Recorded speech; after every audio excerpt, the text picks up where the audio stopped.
on va donc commencer la deuxième partie. Donc pour la deuxième partie du vérin, je l'ai installé donc comme on peut le voir dans l'étau. Donc j'ai remonté l'étau de façon visuelle, c'est-à-dire qu'on n'a pas aligné spécialement puisque comme dit il n'y a pas d'importance. Et puis on l'a fixé donc dans l'étau. On est venu palper au mieux que possible la surface sur le dessus pour lui donner un plan horizontal parallèle à la table. Et on a de l'autre côté donc supporté avec un pied à rouleau qu'on a réglé à la bonne hauteur.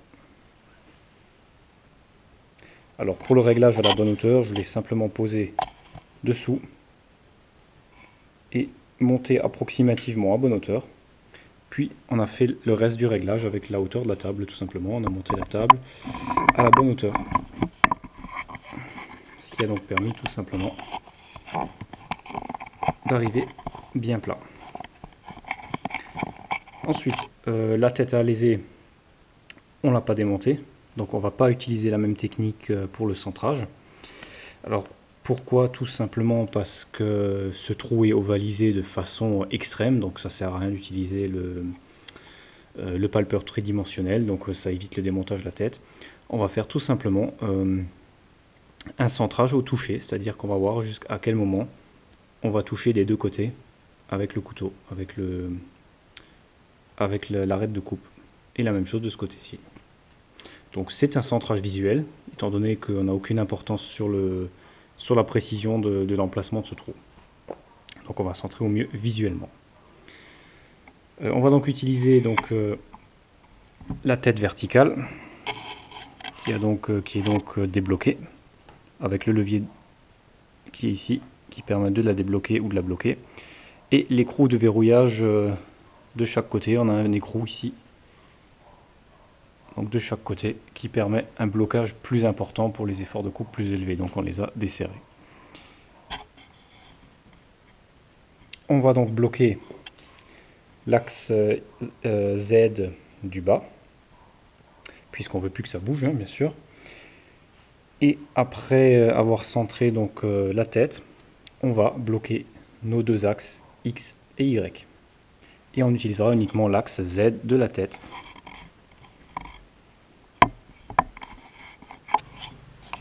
Ça y est, j'ai donc réglé la tête à alésé. Alors j'ai volontairement passé cette étape sur la vidéo parce que bon, disons, je pense que vous avez bien compris le principe et que c'est relativement long. Donc je l'ai passé sur la vidéo pour pas faire des vidéos trop longues. Voilà, donc c'est très simple. J'ai visualisé ici mon arête de coupe par rapport à là. Donc je tourne à la main. Et je visualise la distance entre le bord de chaque côté jusqu'à toucher, pareil ici, pareil de l'autre côté. Voilà, et là on touche légèrement, donc si je ramène la tête comme il faut, on touche légèrement, donc il n'y a pas de souci. On est dans un alignement plus ou moins correct. Comme je le disais, donc l'alignement n'a pas d'importance. La précision du trou n'est pas très importante, donc on n'a pas de souci de ce côté-là. Voilà, on va donc commencer l'alésage. On a donc bloqué nos trois axes, donc X, Y et Z, et on utilise uniquement la tête verticale pour monter, descendre. Donc comme pour l'autre pièce, on utilise les mêmes vitesses d'avance, la même vitesse de rotation et les mêmes passes. Donc on est à peu près sur la même configuration. Mis à part qu'on utilise la montée-descente de la tête et non pas de la console. On va donc commencer. Alors j'ai mis un morceau de papier qui va permettre de récupérer les copeaux et éviter d'avoir nettoyé les rainures en T.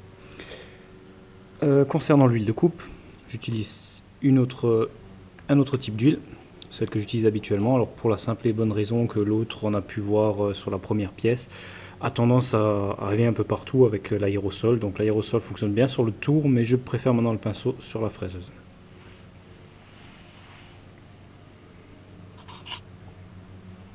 On va donc faire nos premières passes.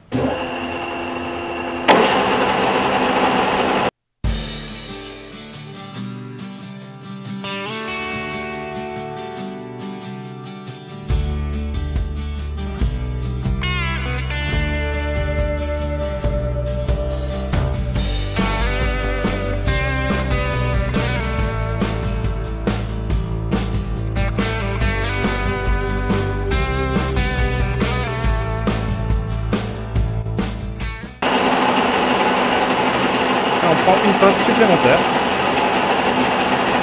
Voilà. Pour la tête, c'est simple, on a ici notre levier et on engage l'avance. On peut voir que le volant se désengage et la tête descend. Et on monte le levier de l'autre sens pour monter.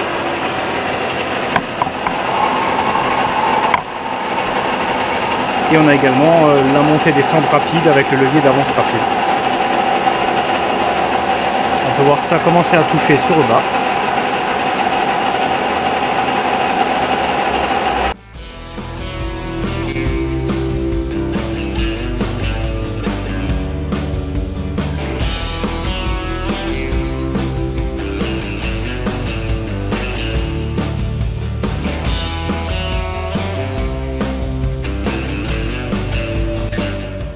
Alors il faut également préciser que l'ovalisation est surtout sur la partie haute et beaucoup moins sur la partie basse. C'est pour ça que ça touche déjà en bas.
Sur les dernières passes, on peut voir qu'il reste juste une toute petite surface en haut qui n'est pas prise.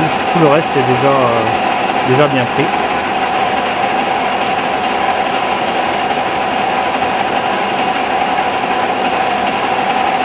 Et on va pouvoir faire une passe à vitesse de descente, donc à vitesse d'avance plus lente, pour avoir une meilleure finition.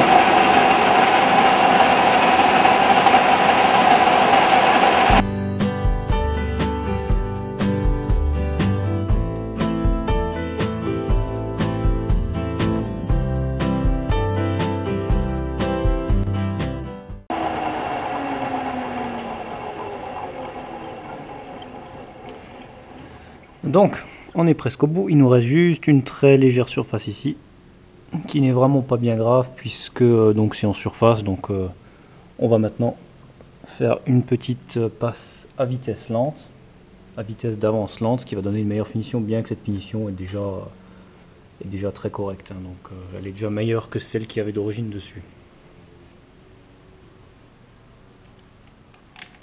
On vérifie l'état de notre outil. On peut voir que l'outil est en parfait état, hein, donc il n'y a aucune marque, aucune usure spécifique de visible. On peut donc continuer sans problème. Donc on voit bien l'avantage d'une tête à une tête avec avance automatique.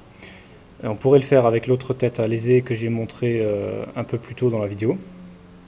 Bien sûr, hein, donc ça fonctionnerait très bien. Le seul inconvénient, c'est qu'il faut arrêter la broche et régler l'outil, donc régler la coulisse pour faire une passe supplémentaire à chaque fois. Alors qu'ici, on a l'avance automatique qui est plutôt pratique pour cet usage. Voilà, on va donc faire une passe plus faible en profondeur avec une avance beaucoup plus lente. Et on aura normalement fini notre alésage.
Voilà, notre passe est terminée.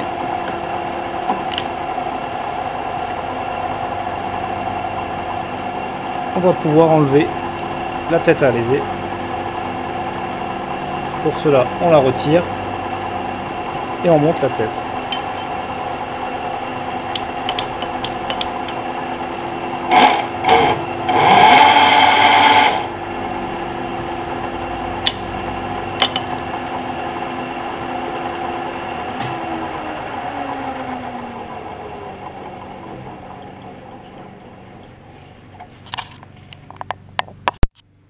On a donc fini notre alésage, qui a une finition très correcte. C'est impeccable. Voilà, on peut éventuellement affiner encore la finition si c'est nécessaire. Là, on a une surface très légèrement rugueuse, donc même au doigt, la finition est déjà bonne. Mais si besoin, on peut encore améliorer cette finition en utilisant un outil, un insert différent, qui est affûté pour la finition. Mais là, c'est pas du tout nécessaire, on est déjà largement mieux que ce qu'il y avait d'origine, donc c'est parfait. Donc on a pu voir, hein, donc très facile à mettre en œuvre finalement. Il faut un certain temps bien sûr donc à faire une pièce comme ça, comme je prends des passes relativement faibles. Donc pour la passe de finition, donc j'ai utilisé une avance de 1 pouce par minute, qui correspond donc à 25,4 mm par minute. Donc ça veut dire que ma coulisse, enfin ma tête va descendre de 25,4 mm en 1 minute. Donc ce qui est relativement lent, même pour une passe de finition, c'est très lent. Et ça fait un fini correct, sans avoir besoin de changer d'outil. Voilà, donc comme on peut le voir, c'est pas mal.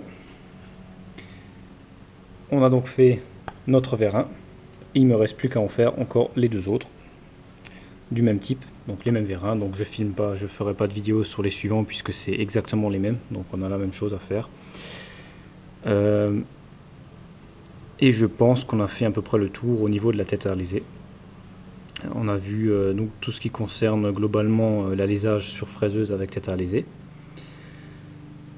Il existe encore plusieurs types d'outils, donc on peut utiliser les outils à plaquettes comme sur le tour, bien sûr, hein, donc il n'y a pas de souci, pourvu de les avoir, c'est tout. Hein, donc très peu d'intérêt puisque je fais pas de la production, donc c'est pas très intéressant. Moi, ce qui m'intéresse, c'est pas produire à une vitesse grand V, ce qui m'intéresse, c'est de pouvoir faire ce que j'ai à faire. Donc un outil HSS fera parfaitement l'affaire. Même une tête à alésé sans avance automatique pourrait être facilement utilisée sans souci, hein, bien sûr. L'avantage de cette fraiseuse, c'était d'avoir la tête verticale qui bouge, donc qui est en avance automatique, ce qui m'a permis de faire cette pièce sans difficulté. Ça aurait été beaucoup plus compliqué s'il n'y avait pas eu cette option. Donc c'est une bonne chose. Voilà, je pense qu'on a fait le tour. Donc reste à enlever tout ça, vérifier et faire mon deuxième vérin. Je vous dis donc à la prochaine vidéo et je remercie déjà tous tous les abonnés, tous les gens qui regardent ma vidéo.